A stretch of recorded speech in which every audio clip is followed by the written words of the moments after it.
So today's session, we shouldn't have an issue finishing in under a half hour. It'll be a little shorter. But again, it's going to focus on the SITREPs. And before we get into that, just a brief overview, a couple minutes as to what ChemResponder is, if you're not familiar, how it came about. But the tagline we use is that it's a free whole community system for the collection, management, and sharing of chemical incident and preparedness information. So if you're familiar with the RadResponder network, ChemResponder was developed in the wake of RadResponder as a cloud-hosted system for rapidly sharing response information. And so we had a lot of success with RadResponder. It's the national standard system for radiological data, for collecting and sharing radiological data. We had a lot of calls for a similar capability on the Hazmat side. So that's how ChemResponder came about, and it was launched just this past fall. So ChemResponder is a cloud-hosted system. So you can get to the website at www.chemresponder.net. There are also mobile applications available on Apple, Android, and Windows. And you can deploy the system on your desktop, your laptop, your tablets, your cell phones. We like to say it's an evolving system, so we make enhancements based on your feedback and your input. So please let us know what's working for you, what's not, what you want to see change. We do respond to that, and we take that into account as we prioritize our development. So we've just got really one objective for today. We're going to look at how we create and manage SITREPs in ChemResponder on both the website and the mobile application. So I will treat both. I encourage you to follow along if you're in front of your own computer on either the website or the mobile app. Tends to be more useful for folks. So a quick overview, and then I'm just going to go into the actual site to give a functional demonstration. SITREPs, they allow for quick information capture about a particular response that doesn't require the creation of an event. So if you used the site before, you know that we can stand up full-fledged events where we have a lot of different powerful capabilities when we create an event, and it doesn't take long to create an event. There's more functionality there. But as we were developing requirements for ChemResponder, we got some feedback from some Hazmat teams that said, hey, it'd be nice if we could quickly capture some information, log some documentation about a response that we make, but it's not necessarily going to require that we create an event and add partners. We really don't need kind of the geospatial tools for what we're looking for here, what we're looking to do. So just give us kind of some simple forms that we can use to log this response information and then be on our way. So you can create SITREPs outside of a specific event. You don't need an event to be created to use this functionality. And you can do this both on the website and the mobile application, as you're going to see. But that said, you can also create SITREPs within a specific event. And again, you can do that on the website and the mobile application. So we'll look at that as well. And then I'll also show you how, if you do start to operationalize this capability, and you start to create SITREPs within your ChemResponder organization, use this on a regular basis. We have what's called the Hazmat incident database, and you can use that to run queries on your SITREPs to analyze some patterns and trends maybe that you're seeing in response information. So we'll take a look at that. Okay, and then jump over to our site. Oops, sorry. 1 second.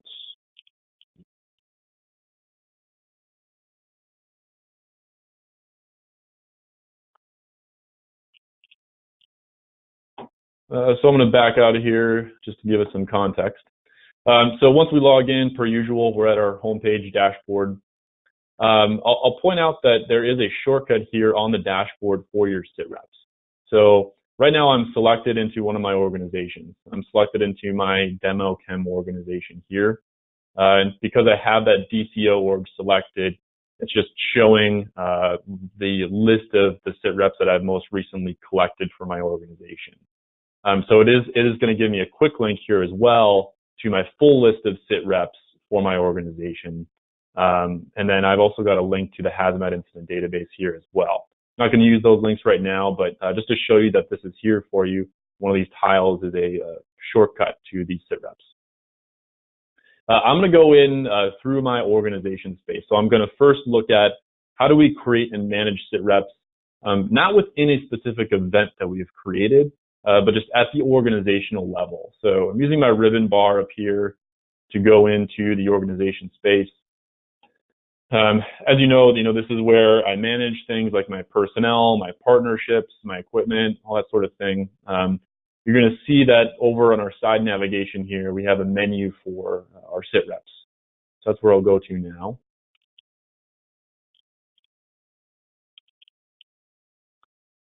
And I'm presented with just my table view of all the SITREPs that my organization has collected.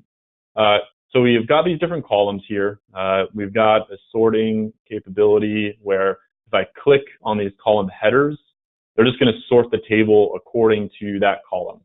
So with my collected by, I can click this and it'll show me, the earliest SITREP that we've collected, earliest to latest, and then this is now we're seeing our most recent ones at the top here. I can of course do this, by any of these different fields, by field team, by collected by, etc. By identified chemicals. In addition, we've got a choose visible columns option here. So when I click this, it's going to show me all the different columns that I can choose to display. So if I want to, show some meteorological information about my SITREPs, humidity, temp, wind, I'll select those columns. Now they're showing here on my table. So if I want to understand some weather information from this table view, I can do that.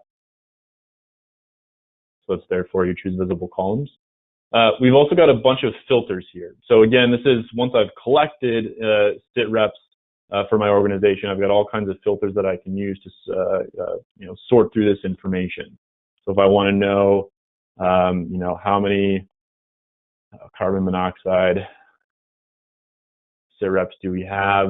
It looks like we don't have any. Let me find one that would see ammonia. Okay, I've got one ammonia SITREP here that we've collected. Point being that I've got all these different criteria I can use to filter my SITREPs.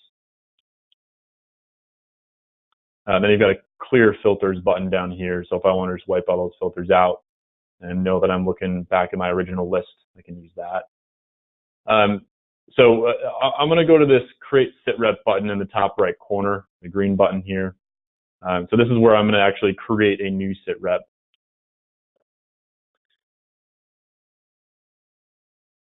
And so now we see those fields, that we were looking at in our table a moment ago. So I need to always start by choosing the organization that I'm collecting for.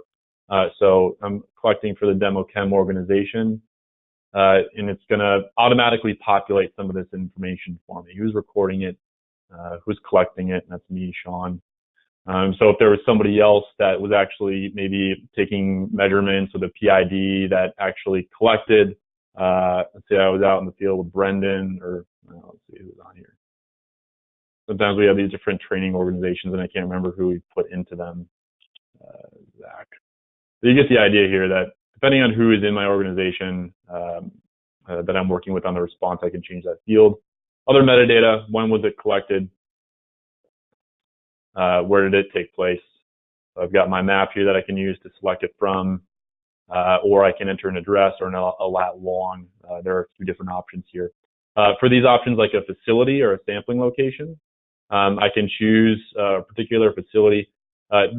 These are all facilities that your organization is uploading into your organization space.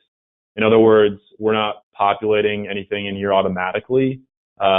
You're uploading your own organization's facilities that are in your area of concern. So these are not native to the system, but you can choose. I think we got some like chemical storage plants in here. Yeah, so I'm going to do ABC chemical storage site, for example. We'll update that map location as well if I want to use that to identify the location.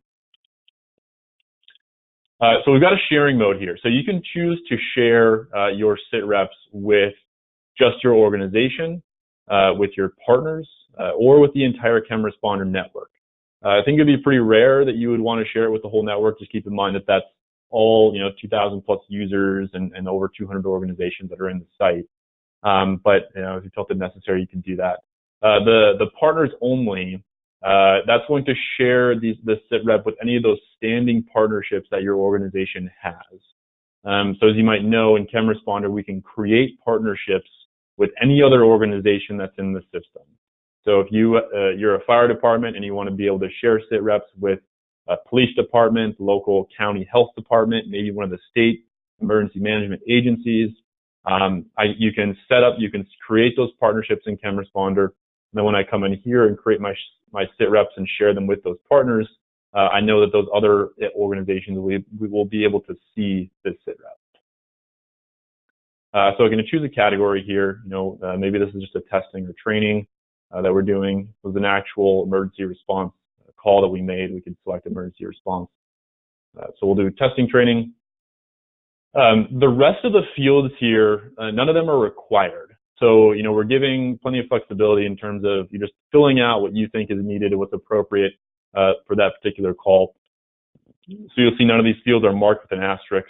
I can fill in as little or as much as I'd want to. So I can go through and select temperature information, what was the humidity, wind direction. Oh, 5 degrees, say wind speed was, 2 miles per hour.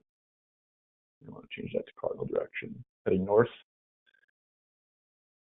And then we've got, fields like was there an LEL, no lower explosive limits, any chemicals that we identified on that call. So we could go in and say, we made a carbon monoxide run.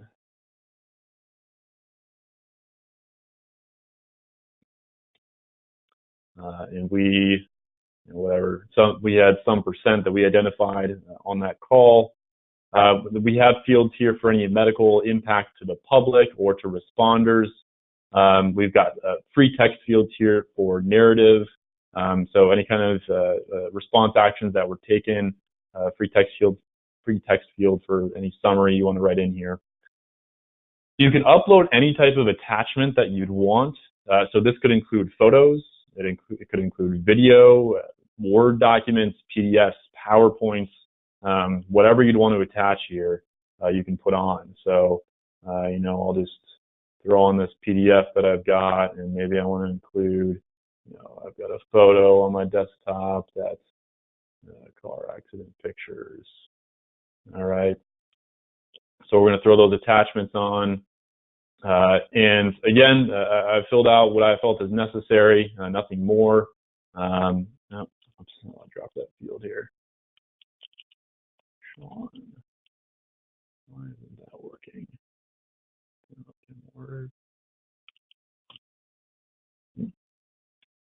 Looks like we might have an issue, so I'll talk to our developers here, what's going on there. But once I've filled out these fields that are required and the rest of the information that I want to, I'm going to be able to save this. And it's going to populate back in that table that we just saw. Okay.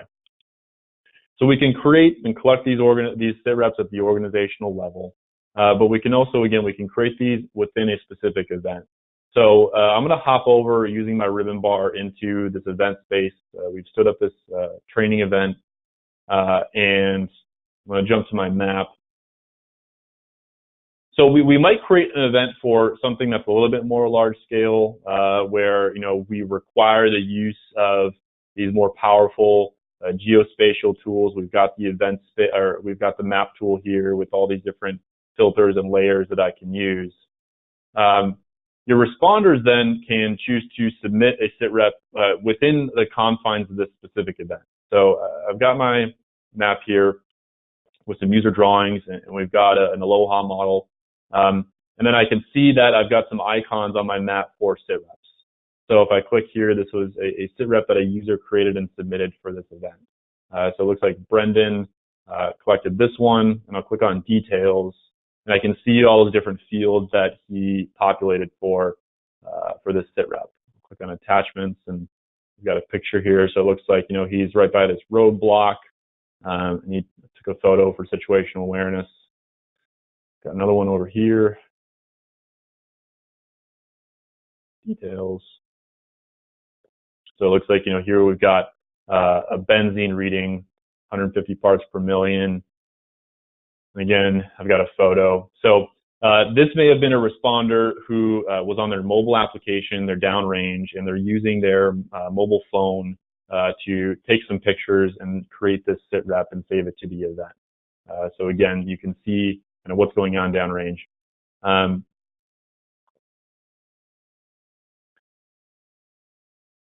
Just be mindful that you just need to keep an eye on your layers and filters here with the map. So we do have these different layers. I've got to make sure I've got my user data layer selected. So if I unselect that layer, notice that that SITREP disappeared. I reselect that layer, my user data layer, and there it is again. I've got my SITREPs back on there. And then for user data, for that user data layer, we've got a specific menu here then for all your different data types that users can submit. So I've got my observations, my chemical IDs. These are other data types that I could choose to display. So I can choose to show these chemical IDs, and now I've got these other readings on here as well. But just be mindful of that too. In order to see these SITREPs, I need to make sure that I've got this SITREP layer selected under my user data menu.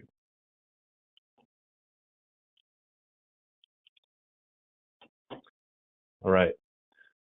So that's a little bit about how we can create and manage these at the event level. But one thing I just forgot is we have the within the event, you can also view this information. You view the SITREP information in a table just like you can at the organization level. So I can come over here to my data tab on my side navigation, come to SITREPs, and this looks just like it does at the org level. So I'm seeing just these SITREPs just for this event. So if I want to be able to see some more information about, again, we can choose to okay, what temperature, humidity is going on at these different locations. And look at that in table view. I'll jump over to the mobile app as well. Pull that over here. So again, our mobile application is available for Android, for Windows. What I've got up here is the Windows version. So if you're on an iPhone or an Android device, a Samsung, the interface, it will look a little bit different just because they're slightly different from platform to platform, but they're basically the same. It's all the same functionality. So when you first come into the mobile application, I've logged in. Those of you who are familiar, what I'm looking at first is just the events list. So we talked about how we can submit these SITREPs rather into specific events. So if I come into this first event here, this Hazmat workshop, I'll see that I've got a tiles for each of these different data types, and one of those tiles is SITREPs. So I can come in here, click that SITREP tile, and it's all these same fields that I saw before on the website. So your responder, again, from downrange, they're working within this event for that certain response. They want to submit a SITREP for situational awareness or whatever else. They can come in here and do that. I'm going to jump back out of an event. So I'm not in a specific event anymore. And what you're going to see is that from this main menu here, this home screen, if you will, I've got a SITREPs icon. And when I click that SITREPs icon, what I'm looking at now are all the SITREPs that I've created, that Sean has created, from this device over time. So these are just a list of my SITREPs. I can go in, and it's just this uploaded icon is indicating that these SITREPs have all been uploaded to the server so that they can be seen from the website that we just looked at. So I can come in here and look at any of my SITREP information.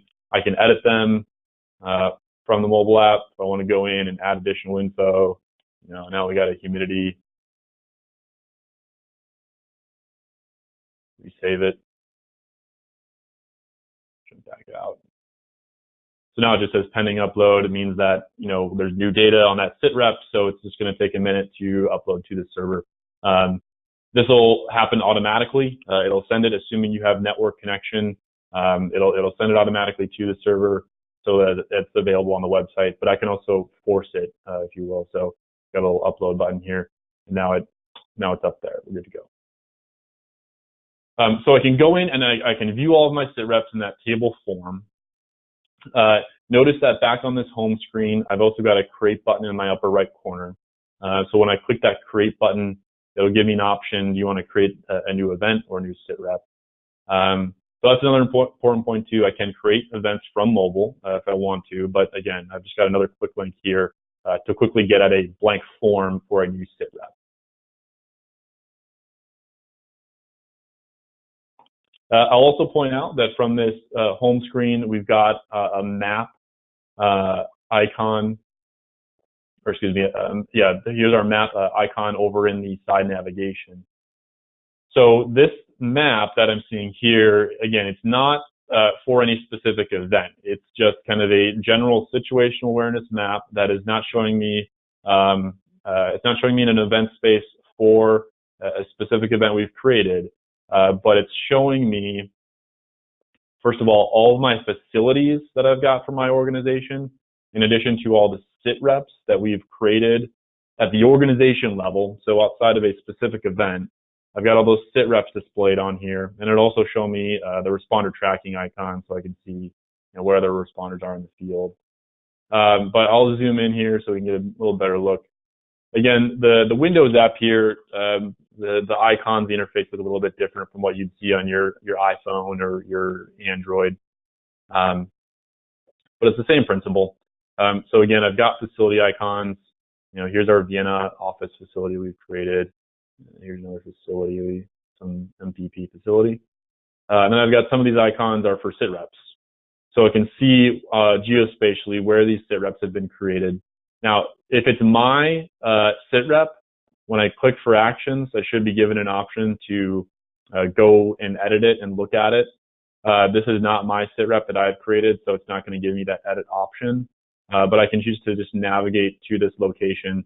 So if you use this navigate to location option, it's going to, if I'm on an iPhone, it'll just pull up my native Apple Maps application and give me directions from my current location to that SITREP or to that facility for that matter.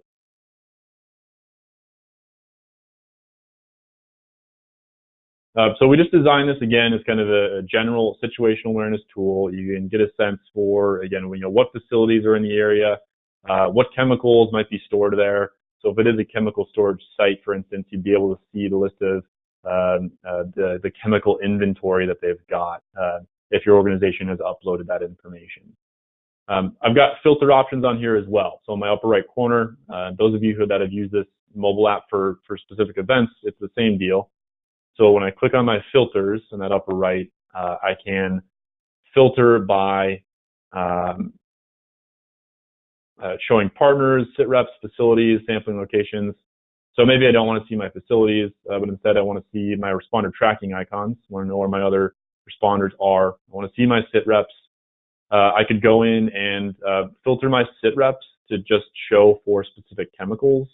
So if I just wanted to go in and just show me my ammonia, any SITREP that has ammonia on it, I could do that. I'll save these filters.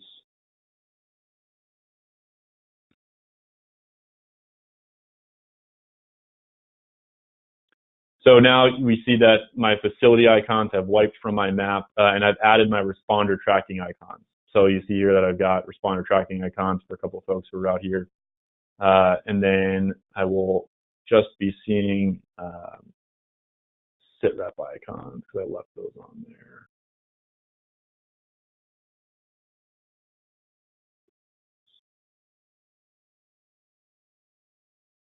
There they are.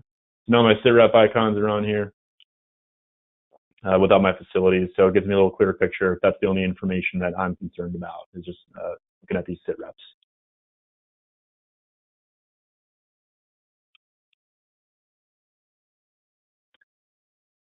Okay. So last thing I'll finish on is just coming back over to the website, and I'll show you the Hazmat incident database. So I'm back at the site. I'm going to use my ribbon bar to go to my resources tab. And in my resources menu, my resource library, I'm coming to my Hazmat incident database under my tools.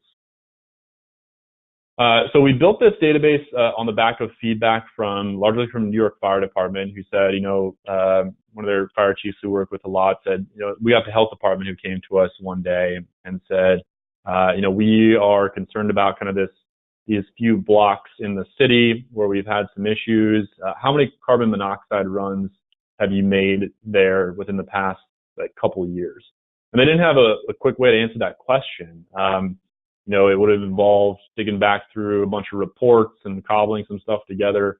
So we wanted to be able to give organizations an easy way to answer a question like that quickly by taking advantage of some query capabilities that we could use in ChemResponder. So what I'm going to do here is keep in mind that I'm showing my advanced search option. So I've got this Show Advanced button. And I'm going to just search across my SITREPs. And I'll just search, but yeah, I just want to search all my SITREPs to begin with. And so right now it'll give me a list of all the SITREPs that my organization has created. I've got over 400 here. Not very useful. I could just go to my table for that if I wanted to. But what I can do here is I can specify a location on my map. So I want to come to, let's see, I'm over here in Northern Virginia, and I'm in Tyson's Corner. So I want to look at within 20 miles, let's say, of my location or my area of concern, put a 20-mile radius on here, and now I want to know how many SITREPs do we have within that geography. And so I rerun the query, and now it's going to filter that further. Looks like I've got 286 of my total SITREPs. So I've got a plethora of SITREPs here within that geography, that 20-mile radius. I'll filter this further. Let's say that I want to know within that area how many, oops, sorry. I was searching in the organization field for hydrogen sulfide. So I want to search hydrogen sulfide.